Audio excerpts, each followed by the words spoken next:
घर का बंटवारा। अरे विनोद, तूने हलवाई को सारा सामान तो दे दिया है ना? अक्षय की शादी में कोई कमी नहीं रहनी चाहिए। आखिर सबसे छोटा भाई है तुम सबका। हाँ माँ, आप चिंता मत करो, मैं पूरा ध्यान रखूंगा। मंगल बेटा, तूने तो कहा था कि फूल का ऑर्डर दे दिया है, यहाँ तो फूल पहुँचे ही नहीं। अब क्या बहू की विदाई के बाद फूल आएंगे?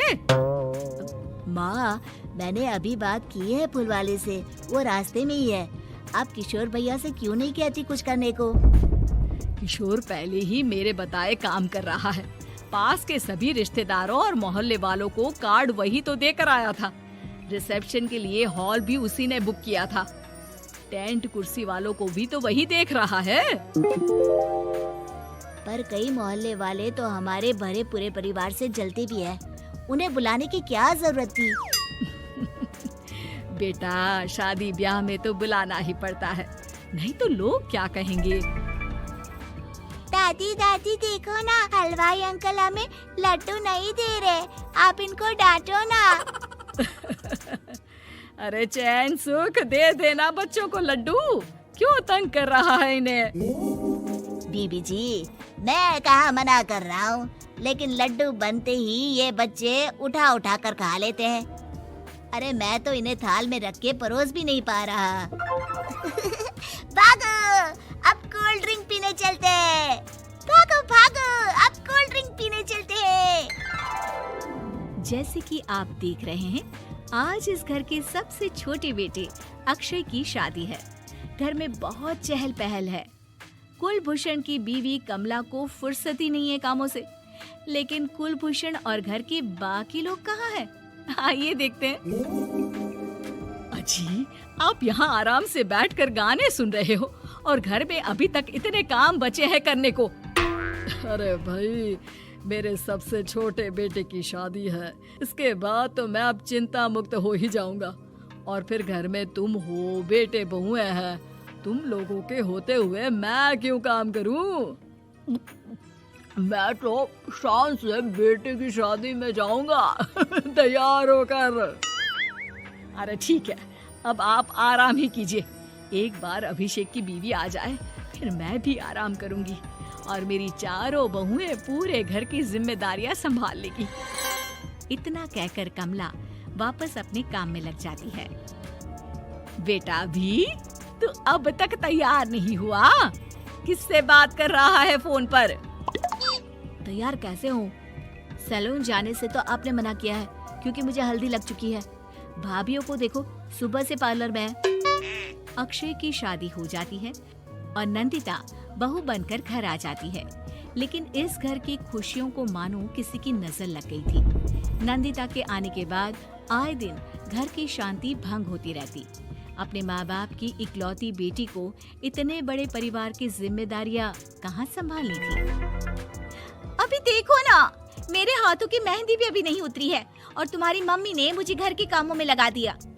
मैंने सोचा था कि घर की सबसे छोटी बहू होने के कारण मुझे सब पलकों पर बिठा के रखेंगे, पर यहाँ तो पलक झपकने की भी फुर्सत नहीं मिलती। देखो नंदू, शादी के पहले ही मेरे घर वालों ने तुम्हें और तुम्हारे पेरेंट्स को बता दिया था कि मैं जॉइंट फैमिली में रहता हूँ, तो फिर अब ये शिकायत क्यों? और फिर तुमसे पहले मेरी भाभी भी तो आई थी शादी करके, उन्होंने तो कभी कुछ नहीं कहा। नंदिता तब तो चुप हो जाती है, लेकिन ऐसा बहुत दिनों तक नहीं चलता। अरे नंदिता, माँ बाबूजी की दवाई का टाइम हो गया है, उन्हें दवाई दिलाओ और उसके बाद सबके लिए नाश्ता बना देना। पर भाभी, मैं तो अभी अपना फेवरेट सीरियल देख रही हूँ, प्लीज मेरी जगह आप कर लो ना ये काम। ठीक है, मैं तेरी जगह माँ बाबूजी को दवाई दे आती हूँ और नाश्ता बना लेती हूँ। तू मेरी जगह पूरे घर की डस्टिंग करके 5 बच्चों को स्कूल के लिए तैयार करके भेज देना और दोपहर का खाना बनाने के बाद कपड़े धोकर सुखा देना। उसके बाद हम दोनों मिलकर बाजार जाकर सब्जी ले आएंगे, फिर डिनर की तैयारी कर लेंगे और उसके बाद बस भाभी, मैं माँ बाबूजी को दवाई देकर सबके लिए नाश्ता बना देती हूँ। हे भगवान, ये कहाँ लाकर फंसा दिया मुझे। मेरे घर में तो गिनती की 8 रोटियाँ और 2 सब्जी बनती थी और नाश्ता निपट जाता था। यहाँ तो रोटियों का ढेर और सब्जियाँ बड़े बड़े पतीलों में बनानी पड़ती है। नाश्ता बनते बनते लंच का टाइम हो जाता है और लंच बनते बनते डिनर का। अभी मुझ में तुम्हारे पूरे परिवार का नखरा उठाने की और ताकत नहीं बची। मैं ऐसे नहीं रह सकती। अरे तो क्या चाहती हो तुम? मुझे अलग रहना है बस। तो ठीक है, हम कल ही शिफ्ट हो जाएंगे किराए के घर में। इतना बड़ा घर होते हुए हम किराए पे क्यों रहेंगे? ना जी ना, घर में ही दीवार खड़ी करो अपने हिस्से के आगे। घर के साथ साथ घर की खुशियों में भी दीवार खींच जाती है। ऐसे ही कई महीने बीत जाते हैं और नंदिता माँ बन जाती है। बच्चे के आने से अभिषेक के कंधों पर खर्चों का बोझ आ पड़ता है। अभिषेक का बोझ कम करने के लिए नंदिता भी पार्ट टाइम जॉब कर लेती है, लेकिन इससे उसके सर पर नौकरी, घर और बच्चे की जिम्मेदारी बढ़ जाती है। नंदिता, ये क्या है?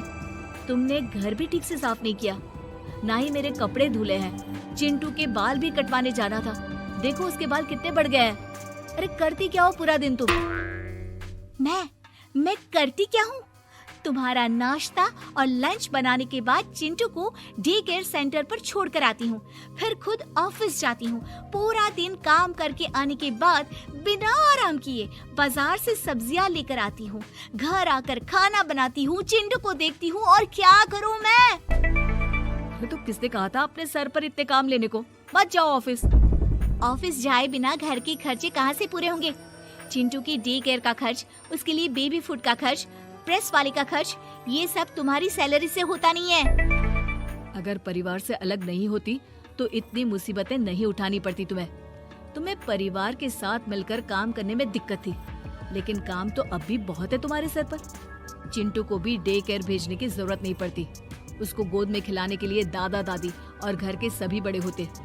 उसके साथ खेलने के लिए उसके भाई बहन भी होते। मेरे तीनों बड़े भाइयों के बच्चे भी बड़े हुए हैं, लेकिन बिना महंगा बेबी फूड खाए, क्योंकि मेरी माँ और भाभियाँ बहुत अच्छे से जानती है कि बच्चे को क्या खिलाना चाहिए। बिजली के बिल जैसे खर्चे भी सब मिलकर बांट लेते थे, लेकिन तुम्हें तो सबसे अलग रहने में ही मजा आता है, तो अब शिकायत क्यों करती हो? बस करो अभिषेक, बस करो। मैं मानती हूँ कि मैं गलत थी। मेरे एक गलत फैसले ने हमें बिल्कुल अकेला कर दिया है सबसे। एक घर में होते हुए भी हम बाकी परिवार से अजनबियों की तरह रह रहे हैं। अभिषेक और नंदिता की सारी बातें घर के बाकी लोगों को सुनाई दे रही थी। तभी कमला बोल पड़ती है। अरे नंदिता बहू, किसने कहा कि तुम अकेले हो? तुम्हारा इतना भरा पूरा परिवार है ना तुम्हारे साथ। हम तो बस ये चाहते थे कि तुम अपनी गलती समझ जाओ। अगर हम तुम्हें समझाते तो शायद तुम ना समझती, लेकिन अपनी गलती का एहसास तुम्हें खुद हो गया है, तो अब तुम समझ चुकी हो परिवार में एक साथ रहने का मोल क्या होता है। मम्मी जी, मुझे माफ कर दीजिए, अब ऐसा दोबारा कभी नहीं होगा।